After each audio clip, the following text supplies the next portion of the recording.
পুলিশের নোটিশের পর মোহনপুর থানায় হাজিরা দিতে এলেন কৌস্তব বাগচি। এই খবরটি নিবেদন করছে স্বামী বিবেকানন্দ ইউনিভার্সিটি।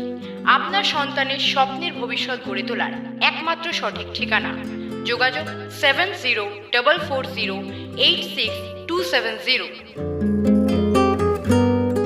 ব্যারাকপুরের বেসরকারি হাসপাতালে চিকিৎসার গাফিলতিতে রোগী মৃত্যুর ঘটনায় সরব হয়েছিলেন বিজেপি নেতা আইনজীবী কৌস্তব বাগচি। ঘটনার পর মোহনপুর থানার পক্ষ থেকে দুবার বিজেপি নেতা আইনজীবী কৌস্তব বাগচিকে হাজিরার জন্য নোটিশ দেওয়া হয়। তিনি ব্যক্তিগত কারণে থানায় হাজিরা দিতে পারবেন না বলে পুলিশকে মেল করে জানিয়েছিলেন। তারপর তিনি ব্যারাকপুর আদালত থেকে জামিন নেন, কিন্তু তারপরেও থানায় হাজিরার জন্য নোটিশ দেওয়া হয় তাকে। তৃতীয় নোটিশের পর শনিবার মোহনপুর থানায় হাজিরা দিলেন বিজেপি নেতা আইনজীবী কৌস্তব বাগচি। থানায় হাজির হওয়ার পর বেশ কিছুক্ষণ তাকে জিজ্ঞাসাবাদ করা হয়। থানা থেকে বের হয়ে তিনি জানান, এক গাদা প্রশ্ন, সেই প্রশ্নগুলো তাদেরকে পাঠিয়েছে জানি না। এক গাদা প্রশ্ন কেউ হয়তো পাঠিয়েছে, দেখে দেখে আইও আমাকে কিছু প্রশ্ন করে গেলেন। তার প্রশ্ন নয় এগুলো, যা বুঝলাম। এই প্রশ্নগুলো কেউ বা কারা তাদের পাঠিয়েছে আমাকে জিজ্ঞাসাবাদ করার জন্য, ফর দি পারপাস। বলছি এক গাদা প্রশ্ন। আমি সারদা হসপিটালে সেদিন রাত্রিবেলায় গেছিলাম কিনা, এই ধরনের অবান্তর কিছু প্রশ্ন যেগুলোর কোনো মানে নেই। যেই প্রশ্নগুলো আমাকে করা হলো সেই প্রশ্নগুলোর আদতে কোনো মানে নেই। সেই সমস্ত বিষয়গুলো আমি একাধিকবার জনসমক্ষে, সমাজ মাধ্যমে, সংবাদ মাধ্যমে একাধিকবার বলেছি। যে কারণে ডাকা হলো আমি সেই কারণটা ওরা নিজেরাও জানে না, আমার তো নিজের বোধগম্যও হলো না। এবং একটাই কারণ, সেটা হচ্ছে এক গাদা প্রশ্ন, কারুর ডিকটেটে এটা করা হয়েছে। এই বারংবার করে একটা হেনস্থা করার মানসিকতা নিয়ে ডাকা হয়েছে। যে রাজ্যের মুখ্যমন্ত্রী আমাকে রাত্রির 2:50 সময় বাড়িতে পুলিশ পাঠিয়ে তুলে নিয়ে যাওয়ার চক্রান্ত করতে পারে, যে রাজ্যের মুখ্যমন্ত্রী আমার বিরুদ্ধে, কৌস্তব বাগচি পার্সনের বিরুদ্ধে রাজ্য সরকার ডিফেমেশনের মামলা করতে পারে, এখানে বলতে বা বুঝতে কোনো অসুবিধা আছে? সেই রাজ্যের মুখ্যমন্ত্রীর ডিকটেটে হেনস্থা চলছে। বারংবার পুলিশি হেনস্থা শুধুমাত্র বিরোধী রাজনৈতিক দলের লোকেদের বা হচ্ছে গিয়ে যারা এই সরকারের বিরুদ্ধে আওয়াজ তুলবে, এটা তো সরকারের একটা মানে রোজকার ঘটনা হয়ে গেছে। কোনো মাথা নেই, মুন্ডু নেই। আমি কখন গেছি, কেন গেছি, কবে গেছি, কটার সময় গেছি, তলায় উঠেছি, এই ধরনের যত রাজ্যের সমস্ত অবান্তর প্রশ্ন করা হলো, যার কোনো মাথা এবং মুন্ডু কোনোটাই নেই। আমি যেটা বলার সেটা ওদেরকে বললাম বারংবার। শুধু আমাকে বলে তো নয়, ভারতীয় জনতা পার্টির আমাদের প্রত্যেক কটা কার্যকর্তাকে হেনস্থা করা হচ্ছে। শুধু আমি কৌস্তব বাগচি একা নয়, যারা সেখানে ছিল না পর্যন্ত, যাদের সাথে এই ঘটনার কোনো লেনা দেনা নেই, শুধুমাত্র ভারতীয় জনতা পার্টি করার অপরাধে তাদের বারংবার নোটিশ পাঠাচ্ছে এই পুলিশ। বারংবার, কোনো মানে নেই। এটা প্রতিবাদের জন্য পড়েছি, এটা প্রতিবাদের জন্য পড়েছি।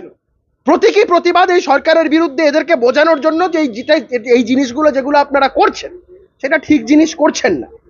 পুলিশ বা যে কোনো ল এনফোর্সমেন্ট এজেন্সি, এই যে কালো এটা আমার একটা প্রতীকী প্রতিবাদ, এদের বিরুদ্ধে একটা প্রতীকী প্রতিবাদ। এবং আমি এদেরকে এটা বারবার করে বোঝানোর চেষ্টা করি সমস্ত ল এনফোর্সমেন্ট এজেন্সিদের, যে সরকার আসবে যাবে, কিন্তু আপনাদের এই ভূমিকাগুলো এগুলো কিন্তু তোলা থাকবে সবটাই। আমাকে যা যা জিজ্ঞেস করেছে আমি সবটাই বলেছি ওদেরকে। এটাও বলেছি যে আইনের বইপত্রগুলো ভালো করে পড়ুন, মমতা বন্দ্যোপাধ্যায়ের কবিতা বইগুলো পড়া ছাড়ুন, আইনের বইগুলো পড়ুন। এগুলো পড়লে এই 35(3) এর নোটিশটা আপনারা আমাকে দিতেন না, কারণ ওই 35(3) এর নোটিশের তলায় স্পষ্ট করে লেখা আছে, failure to comply with the notice will make you liable for arrest under section 35(5) বা 35(6).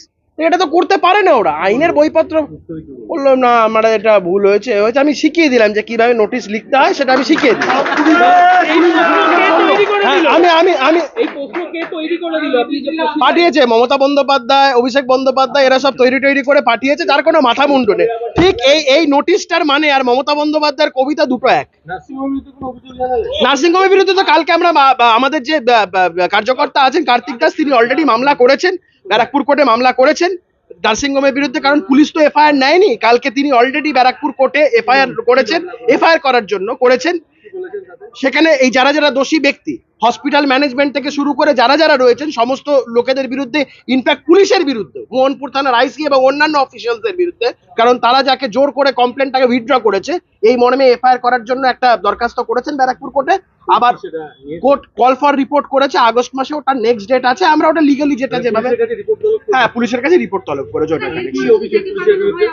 পুলিশ তো এই কমপ্লেনটা জোরপূর্বক সেদিনকে রাত্রিবেলা ওর বাবা মারা যাওয়ার পরে প্রথম থানায় এফআইআর করে, তারপরে সিএমওইচ কে কমপ্লেন করে বারাসাতে, যা আমাদের নর্থ 24 পরগনা সিএমওইচ কে, তারপরে পোস্টমর্টম করার জন্য যে formality, one of the formality হচ্ছে কাউন্সিলরের কাছে সার্টিফিকেট নেওয়া, সেটা পর্যন্ত সকালবেলায় নিয়ে আসার পরে থানায় এমন ভাবে তাকে প্রেসার করা হয়, বলা হয় 4-5 দিন লেগে যাবে পোস্টমর্টম করার পরে বডি পেতে। পুলিশ তো অভিযোগ অস্বীকার করছে, কোনো প্রেশার করা হয়নি সিসিটিভি। মামলা মোকদ্দমা হচ্ছে, যা আছে সব বেরোবে, এই সিসিটিভি যা আছে আমরাও সেগুলো চ্যালেঞ্জ করছি, আমরা বলবো সেগুলো অ্যাপ্রোপ্রিয়েট করা। স্বেচ্ছায় অভিযোগ। আবারও বলছি, কোর্টে দেখা হবে, পুলিশকে বললাম কোর্টে দেখা হবে, যা করার সেগুলো আমরা কোর্টে করব। পুলিশের নোটিশে কোনো আইনগত ভুল ছিল স্বীকার করেছে? স্বীকার করতে তো বাধ্য, আইনের বইটা তো ওরা পড়ে না, সেই জন্য বললাম পড়বেন এবং কিভাবে নোটিশটা লিখতে হবে সেটা শিখিয়ে দিয়েছি, আগামী দিন পুলিশ হয়তো সেটা করবে।